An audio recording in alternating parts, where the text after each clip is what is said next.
மறைந்த வசந்த்குமார் நினைவிடத்தில் காங்கிரஸ் மாநில தலைவர் செல்வ பெருந்தகை அவரது புகைப்படத்திற்கு மலர் தூவி மரியாதை செலுத்தினார். கன்னியாகுமரி மாவட்டம் நாகர்கோவிலில் மறைந்த வசந்த்குமார் நினைவிடத்தில் தமிழக காங்கிரஸ் தலைவர் செல்வ பெருந்தகை வசந்த்குமார் உருவப்படத்திற்கு மலர் தூவி மரியாதை செலுத்தினார். பின்னர் செய்தியாளர்களை சந்தித்து பேசிய அவர், தென் மாவட்டங்களில் வரலாறு காணாத மழை பெய்து மக்கள் பாதிக்கப்பட்ட போதும் வராத பிரதமர் மோடி தற்போது வாக்கு சேகரிக்க தமிழகம் வருகிறார். தமிழகத்தில் மோடியின் சித்து விளையாட்டு எடுபடாது என்று விமர்சித்து பேசினார். தூத்துக்குடியில், திருநெல்வேலியில், தென்காசியில், கன்னியாகுமரியில், குறிப்பாக தூத்துக்குடி மாவட்டம் காற்றாற்று வெள்ளம், வரலாறு காணாத மழை, 100 ஆண்டுகள் கண்டிராத பேரிடர்.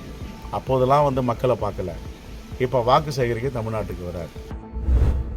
பொன்னேரி அருகே அடக்கு கடையில் இருந்து 250 சவரன் நகைகளை திருடி சென்ற ஊழியரை போலீசார் கைது செய்து விசாரணை மேற்கொண்டு வருகின்றனர். திருவள்ளுவர் மாவட்டம் பொன்னேரியை சேர்ந்த கன்யாலால் என்பவர் திருவங்கடபுரம் பகுதியில் அடக்கு கடை நடத்தி வருகிறார். இவரது கடையில் ராஜஸ்தானை சேர்ந்த சுரேஷ் வியாஸ் என்பவர் கடந்த 15 ஆண்டுகளாக பணியாற்றி வந்தார். கன்யாலாலுக்கு சர்க்கரை வியாதி என்பதால் சுரேஷ் வியாஸ் கடையை கவனித்து வந்துள்ளார். கடந்த மாதம் மனைவிக்கு உடல்நிலை சரியில்லை என்று கூறி சுரேஷ் வியாஸ் கடையின் சாவியை ஒப்படைத்துவிட்டு ராஜஸ்தான் சென்றுள்ளார். அதன் பிறகு சுமார் 2019 முதல் 2024 வரையிலான கணக்குகளை பார்த்தபோது கடையில் சுமார் 250 சவரன் நகைகள் காணாமல் போனது தெரியவந்தது. இதையடுத்து கன்யாலால் பொன்னேரி காவல் நிலையத்தில் புகார் அளித்தார். இந்த புகாரின் பேரில் பொன்னேரி போலீசார் ராஜஸ்தானுக்கு தப்பி சென்ற ஊழியர் சுரேஷ் வியாஸை கைது செய்து விசாரணை நடத்தி வருகின்றனர்.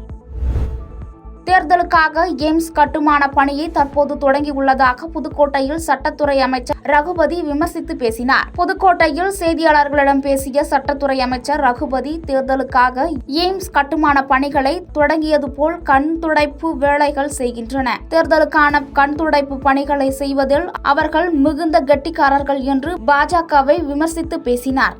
அதாவது முதல்ல அவர் இந்த 10 பணக்காரங்கள்ட்ட கொடுத்துருக்காரு பாருங்க பணம். அந்த பணத்தை கொண்டு வந்து இந்தியாவில் இருக்க எல்லா மக்களுக்கும் கொடுத்தா இந்தியாவில் இருக்க எல்லாரும் கோடீஸ்வரன் ஆயிடுவான். ஏங்க போய் தமிழ்நாட்டை பற்றி பேசுகிறாரு? இந்தியாவில் இருக்க எல்லாருக்கும் இருக்கு. நாங்கள் எந்த பணத்தையும் கொள்ளையடிக்கலை, எந்த பணமும் எங்கள்கிட்ட கிடையாது. எங்களை முடிஞ்சால் என்ன வேணாலும் சோதனை போட்டு பார்த்து கொள்ளட்டும். எங்களுக்கு மடியில் கனம் கிடையாது, வழியில் பயம் கிடையாது.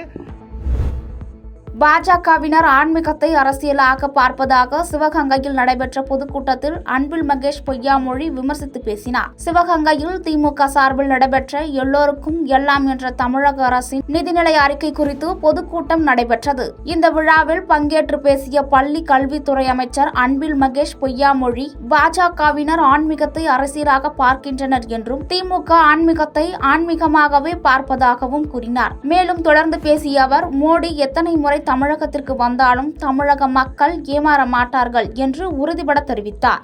நான் தான் மோடியின் காமிச்சுங்கிறதுக்காக வருகிறார். நான் ஒன்றே ஒன்று மட்டும் நான் சொல்ல கடமைப்பட்டிருக்கின்றேன்.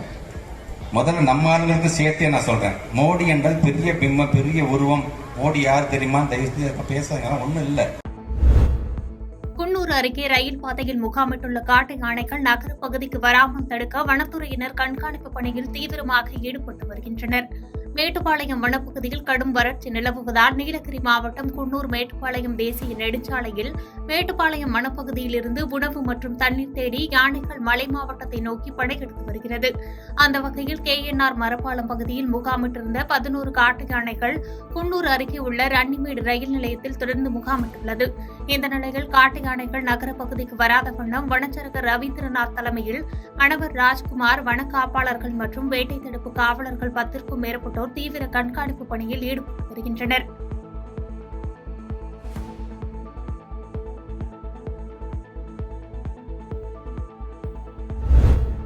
அறந்தாங்கி பகுதிகளில் லாட்டரி விற்பனை செய்த நபரை தனிப்படை காவலர்கள் கைது செய்து சிறையில் அடைத்தனர்.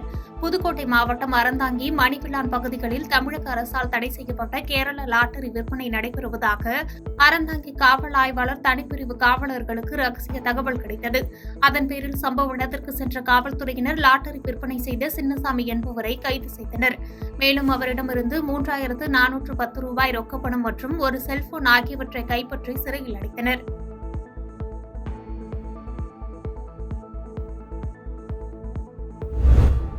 கோவை மாநகராட்சி அசோக் நகர் உள்ளிட்ட பல்வேறு பகுதிகளில் ரூபாய் 185 லட்சம் மதிப்பீட்டில் தார் சாலை புதுப்பிக்கும் பணியை அமைச்சர் முத்துசாமி மற்றும் மாவட்ட ஆட்சியர் காந்திகுமார் பாடி கலந்து கொண்டு துவக்கி வைத்தனர். மேலும் இந்நிகழ்வில் கழக நிர்வாகிகள், மாநகராட்சி அதிகாரிகள் மற்றும் திரளான பொதுமக்கள் கலந்து கொண்டனர்.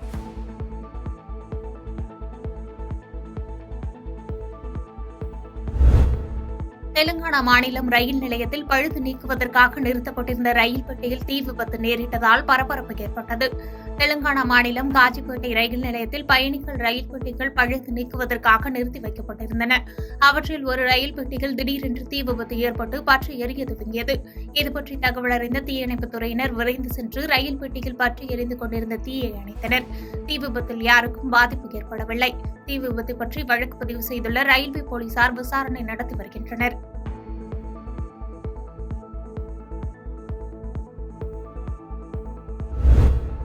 புதிய தொழில்நுட்பத்துடன் கட்டப்பட்டுள்ள கலைஞர் நினைவிடம் 100 ஆண்டுகள் வரலாறுகள் பேசும் என்று அமைச்சர் ஏவவேலு தெரிவித்துள்ளார்.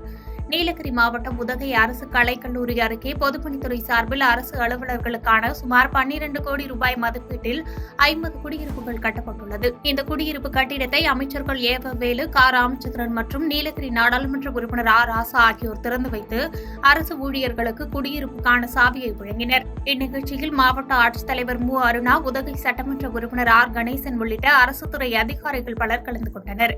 இதனைத் தொடர்ந்து நிகழ்ச்சியில் பேசிய அமைச்சர் ஏவவேலு, சோழர், முகலாயர், பல்லவர், ஆங்கிலேயர் ஆட்சி காலத்தில் கட்டப்பட்ட கட்டிடங்கள் 100 ஆண்டுகளையும் கடந்து நிமிர்ந்து நின்று இருப்பதை போன்று தமிழ்நாடு முதலமைச்சர் மு. ஸ்டாலின் ஆட்சி காலத்தில் பொதுப்பணித்துறை சார்பில் புதிய தொழில்நுட்பத்துடன் கட்டப்பட்டுள்ள கலைஞர் நினைவிடம் உட்பட பல்வேறு துறை கட்டிடங்கள் 100 ஆண்டுகள் வரலாறு பேசும் என்று தெரிவித்தார்.